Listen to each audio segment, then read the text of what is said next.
Anything, gotta make this money, man. Good afternoon, good evening. This is the Angels in Politics broadcast, and of course, I am the white collar goon, the creative and artistic manifestation of Angels in Politics. I am so happy to be here with you today, and first and foremost, I must ask: have you had your dinner? Have you had your lunch?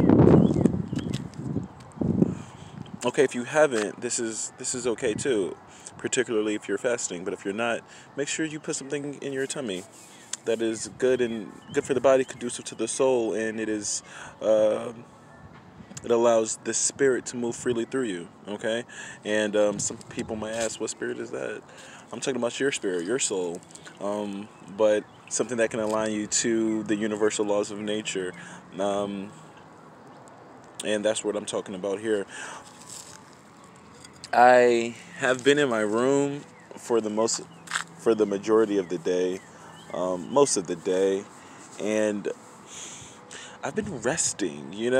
I've been resting in the afternoon, taking these they're not really power naps. Power naps are supposed to be like 20 minutes, nothing more than 30 minutes or something like this, and I'm resting for like an hour and a half. I mean, like maybe like it might go for an hour, but then once I get into that flow of sleep, it's hard for me to get out of it. So like when my alarm goes off, I'm still like lying there for another 20, 30, sometimes 40 minutes. Sometimes I lose track of time. But I feel like it's needed, I feel like it's definitely needed for where I am right now.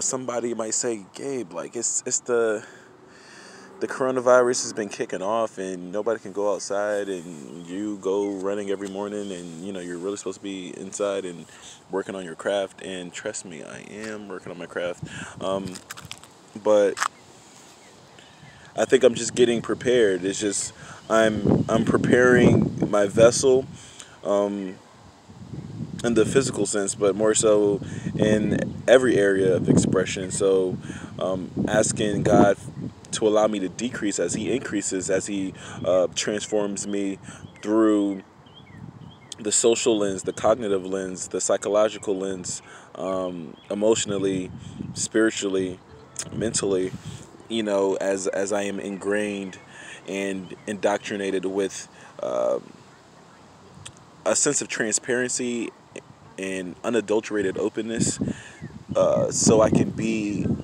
of the utmost use, so I can be of optimal use, so I can be the archetypal instrument for Jesus, for the Holy Spirit, for God, for His consciousness to flow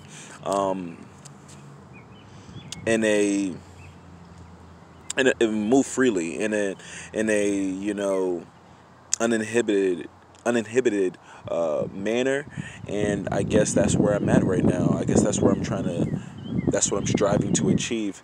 It's interesting because they talk about within Kundalini awakenings you're going to experience this sense of radical bliss, this sense of almost indescribable rush of intelligence or consciousness. And not to say like you're gonna be like smarter after, maybe you might be, but the way you process information and the way you receive information, and uh, maybe even the way, the implementation, and how you articulate um, information, how you extract it moving forward will be in a almost in a magical way, in a miraculous way. um, I haven't gotten to that, It feels like there's times I'm reading books and it takes me a while to really digest it, or, I feel like I watch a lot of film,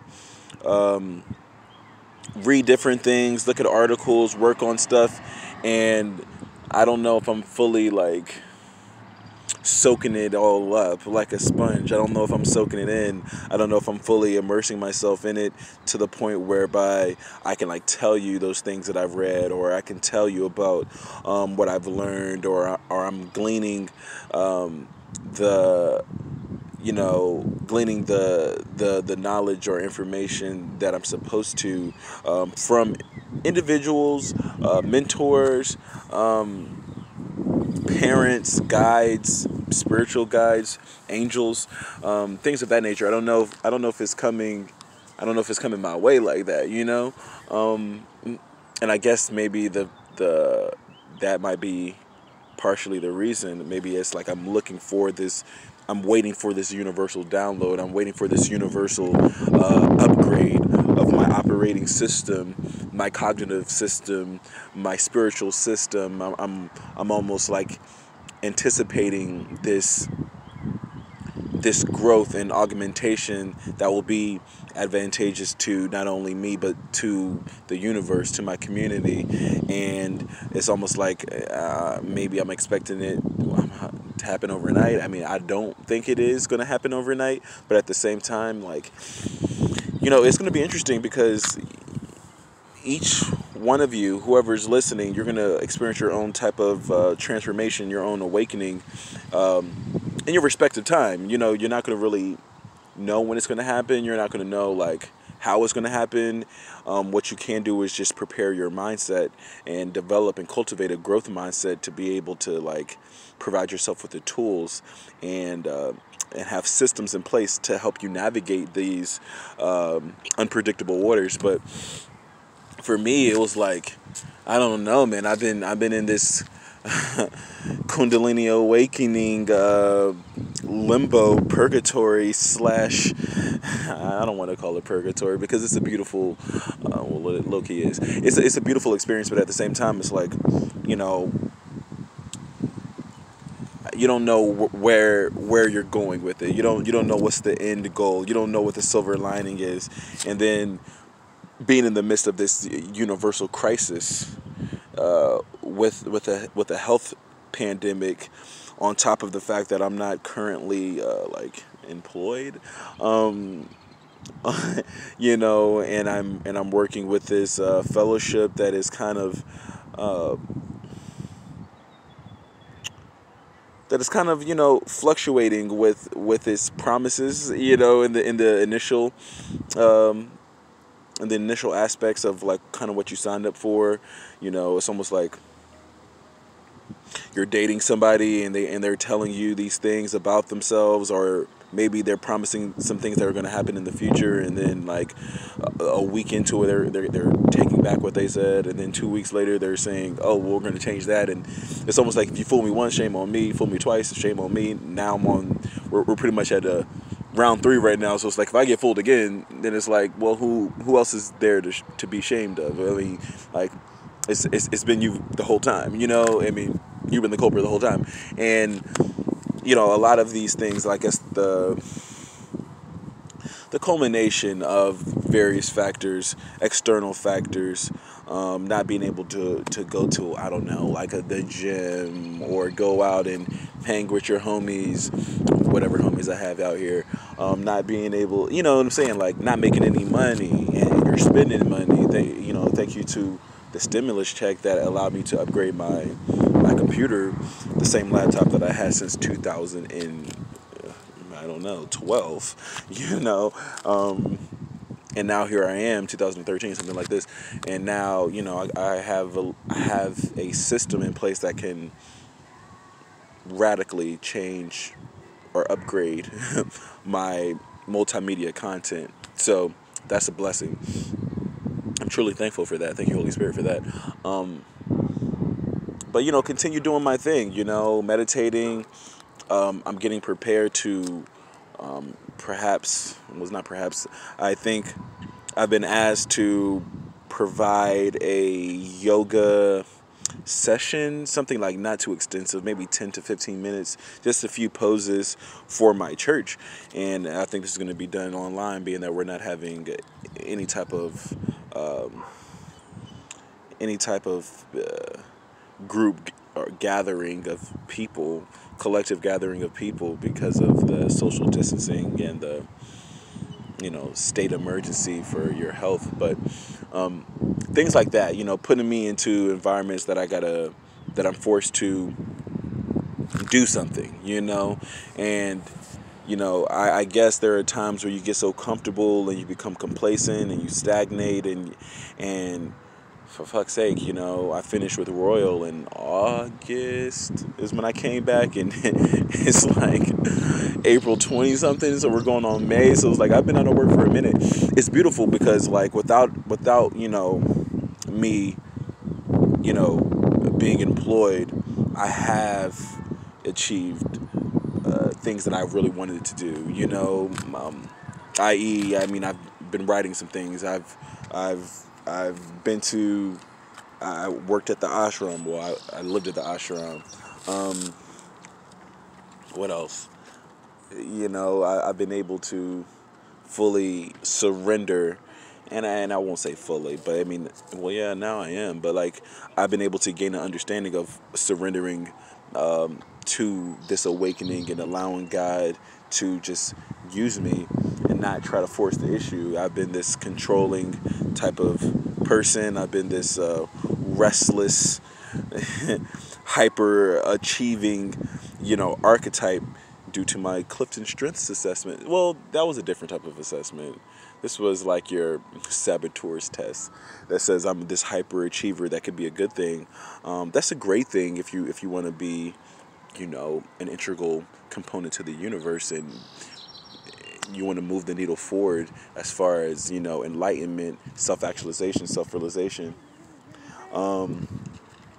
But when it doesn't happen in the way that you think it is, whenever you're not, you know, Zuckerberg at the age of 30, when you're not Bill Gates at the age of 30, when you're not Masayoshi Son or Aliko Dangote at the age of 30, you're starting to look around like, damn, where's my billions? Where's my influence? Where's my global, you know, where's my world building structure in place? And it hasn't happened like that. So sometimes you can be a little hard on yourself whenever you have these grandiose aspirations, and you have these outer world, or almost these yeah, out of this world you know, dreams that, you know, somebody might be standing next to you, sitting next to you, and they just want to get them a decent, you know, 2-story house with a pretty lady in the front yard. You know, some people just want to have like a comfortable 9-to-5 job and drive a, you know, an affordable sedan and come home to see their son. And I feel like that's winning. You know, that's the ultimate goal, is for you to find what completes you, and what is meaningful to you in your life, you know. And family is meaningful, you know. Sustaining, cultivating, developing meaningful relationships will provide you with the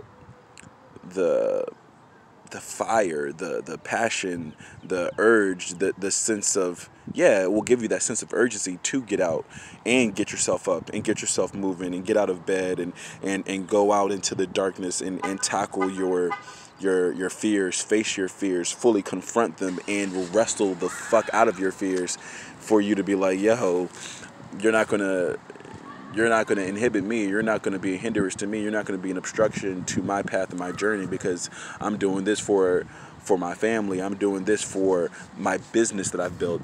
I'm doing this for this community that I'm an, you know, integral part of. And yeah, that's like hella dope. You know, that's like super cool, because, you know, I have different. I don't know. I guess I have a different way of operating, you know, and I'm super happy. I'm super excited for my colleagues, my close friends, my brothers, people who are out here who are going that route of starting the family or having a family or getting married and all of these things, and purchasing their home and getting into the sustainable, you know, stable culture or mind frame, and they're following down that path, and those pathways, that's a pathway to success. I mean, because, you know, it's solidified, you know, it's security. It's like, you know, you're gonna wake up and see that lady every day, so you better be on your shit. You better be, you know, constantly improving yourself, because whether you know it or not, she will force you to. You know, your kids will force the best out of you, if you want to be the best parent, provider, conduit of consciousness for them. If you wanna be that, then for sure you're gonna work hard. You're gonna work tirelessly for your seeds, for your progeny, for your family, for your wife, for your future generations, for the unseen. And I'm about it. I'm about it. Namaste. Namaskar.